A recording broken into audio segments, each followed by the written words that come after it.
প্রশাসন ক্যাডারের সাথে দ্বন্দ্বের জেরে সরকার পতনের আন্দোলন শুরু করেছিলেন এনবিআর কর্মকর্তারা, যা ভালোভাবে নেয়নি অন্তর্বর্তী সরকার। ব্যবসা বাণিজ্য গতিশীল করা সংক্রান্ত কমিটির আহ্বায়ক জ্বালানি উপদেষ্টা এসব কথা বলেন। দুদক যাদের বিরুদ্ধে অনুসন্ধান শুরু করেছে তাদের বিষয়ে সরকারের কিছু করার নেই বলেও জানান উপদেষ্টা।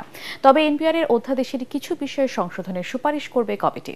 রিপোর্টে জানাচ্ছেন মাহবুব কবির চপল। এনবিআর বিলুপ্তির প্রতিবাদে আন্দোলন এখন গলার কাঁটায় পরিণত হয়েছে প্রতিষ্ঠানটির কর্মকর্তাদের। আন্দোলন করা ১৬ কর্মকর্তার বিরুদ্ধে অনুসন্ধানে নেমেছে দুদক। ১১ জনকে বদলি, সাময়িক বরখাস্ত ও বাধ্যতামূলক অবসরে পাঠানো হয়েছে। বাকিদের দিন কাটছে বদলি আর বরখাস্ত আতঙ্কে। এ অবস্থায় গণক্ষমা চাইছেন এনবিআরের কর্মকর্তারা।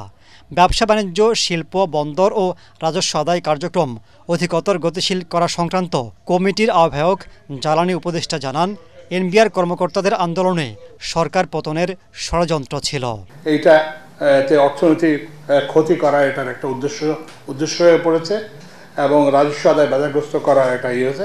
একটা হোয়াটসঅ্যাপ গ্রুপের কথা বলা হয়েছে এবং তারা ওখানে এই আন্দোলনের নামে সরকার বিরোধী একটা অবস্থান সেখানে তৈরি হয়েছে। তিনি জানান, এনবিআর নামের প্রতি মানুষের নেতিবাচক ধারণা থাকায় তা বিলুপ্ত করে দুটি বিভাগ চালু করা হয়েছে। কয়েকজন কর্মকর্তার বিরুদ্ধে দুদকের অনুসন্ধানে সরকারের হাত নেই বলেও দাবি করেন তিনি। এনবিআর নাম শুনলে, এনবিআর চাকরি করলে শুনে মানুষ একটা লম্বা হাসি দেয়। এই হাসিটার অর্থ আপনারা সবাই জানেন কেন হাসি দেয় এনবিআর। তো এই জন্য এনবিআর না থাকাটাই সবার জন্য ভালো। দুইটা ডিভিশনের কথা বলা হয়েছে। এই দুইটা বিভাগের যে সচিব কে হবে এই জন্য একটা নীতিমালা করতে হবে। ওরা বলছে যে সব লোক আমাদের হতে হবে, এটাও গ্রহণযোগ্য না। আবার এই উসিলায় প্রশাসন ক্যাডারের যে খবরদারি, সেটাও আমরা মনে করি এটা গ্রহণযোগ্য নয়।